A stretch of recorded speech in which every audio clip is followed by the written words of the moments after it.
A Semana do Direito Autoral foi um evento gratuito e colaborativo que trouxe lives no Instagram do Mente Brava com discussões e explanações acerca do direito do autor em interesse dos profissionais da informação e público em geral. A apresentação foi feita pela encantadora bibliotecária Sônia Neves e professora de Direito. Ela também é embaixadora da marca Mente Brava.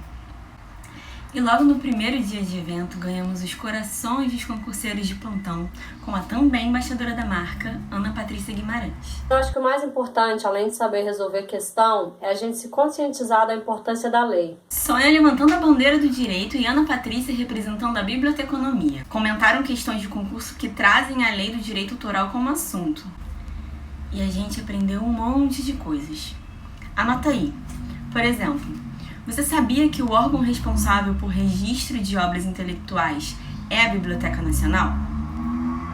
Também foi pontuado que as obras intelectuais protegidas são as criações do espírito, expressas por qualquer meio e fixadas em qualquer suporte, tangível ou intangível. Vale lembrar que o direito de exclusivo se aplica às obras e não às ideias. E o título de publicações periódicas, inclusive de jornais, também é protegido. E quando uma obra entra em domínio público, os direitos patrimoniais do autor perduram por 70 anos. E considera o direito de herança também. Aí, depois desse período, você pode usar, sem problemas. É importante dizer que é facultado ao autor registrar sua obra em domínio público específico. Então, o direito do autor sobre a obra independe de registro. Também aprendemos que os direitos morais do autor não podem ser vendidos e transferidos, e também são irrenunciáveis. Também não importa se a obra intelectual está figurada em uma placa de mármore ou um guardanapo, isso é irrelevante para a lei. O autor da obra que seja reproduzida indevidamente, ou seja, pirateada, ou divulgada, ou de qualquer forma utilizada, pode solicitar a apreensão dos exemplares reproduzidos ou a suspensão da divulgação. Isso tudo sem prejuízo à indenização cabível. Para os adoradores de memes, vai um recado. Pode parafrasear e fazer paródias, mas precisa dar crédito ao original, hein? As professoras e embaixadoras da Mente Brava também apresentaram as definições de publicação, transmissão ou emissão, distribuição, reprodução e contrafração. É muito termo que a gente precisa conhecer e diferenciar. No segundo dia de evento, foi a minha vez de participar, dessa vez na frente das câmeras. Com o objetivo central de empatizar as pessoas com relação ao tanto de trabalho que tem por trás da criação, eu iniciei falando sobre a importância da arte e da produção cultural para a construção de uma sociedade. Para explicar isso, a gente comentou sobre a questão educacional, a valorização do criador e do produtor, sobre como a arte pode interferir na nossa forma de consumo e como as nossas ações e nossas escolhas criam microsistemas que podem ser positivos ou negativos. Por isso, enfatizei bastante a questão do consumo consciente. Também achei relevante dizer que qualquer um é criador em alguma instância da vida e a qualidade criativa pode ser adquirida por qualquer pessoa a partir da necessidade e do treino. Também, a capacidade de inovar é extremamente importante para a manutenção de qualquer projeto que possamos fazer. Pensando nisso, dei algumas dicas para criadores. E no finalzinho eu pontuei 2 pontos polêmicos que estão sendo discutidos e merecem a atenção de profissionais da informação. São eles, fanfics e autoplágio. Gustavo falou da responsabilidade dos profissionais da informação acerca do direito autoral no terceiro dia de evento. Acabei de participar da live do Mente Brava, falando um pouco sobre minha experiência com direitos autorais, né? Apesar do tema ser proteção do direito do autor, né? Para que serve o direito autoral, né? A gente acabou falando muito sobre como a falta de respeito aos direitos autorais acaba impactando na nossa própria produção intelectual. Ele falou sobre essa experiência como autor de 7 livros e bibliotecário. Vai aqui algumas histórias compartilhadas durante a live. Gustavo já encontrou um de seus livros que estão disponibilizados gratuitamente em seu site, sendo comercializados por outra pessoa. Teve até gente que pediu que ele autografasse a xerox do seu livro. Ele se negou E a pessoa ainda ficou chateada. E mais, essa mesma pessoa ainda falou que já tinha feito isso antes com outro autor e que ele tinha autografado. Um ponto que costuma ser problemático é a questão da proteção do direito do autor em contraste com a disseminação da informação. E esse ponto foi facilmente esclarecido por Gustavo. Temos que diferenciar o mercado editorial do setor científico e acadêmico. O primeiro tem investimento da editora, do autor, emprega pessoas, consome tempo e energia que precisam ser retornados ao criador. Quando a gente fala da pesquisa e garantia de disseminação do conhecimento para todo mundo, o pesquisador e o professor recebem financiamento estatal para pesquisa e divulgação dos resultados estudados. Isso sim é de todo mundo. Apesar de reconhecer que esse problema é profundamente instituído, a gente não pode aceitar que ele seja normalizado. Ter consciência disso é de extrema importância, pois se algum dos agentes do sistema cismar em quebrar as regras, ela prejudica toda a cadeia em que está inserida.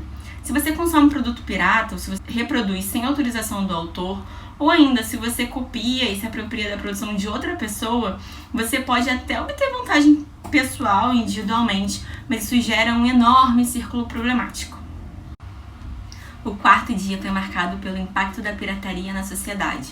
E Leandro Pacheco encheu a gente de informação, começando pelos diferentes tipos de pirataria.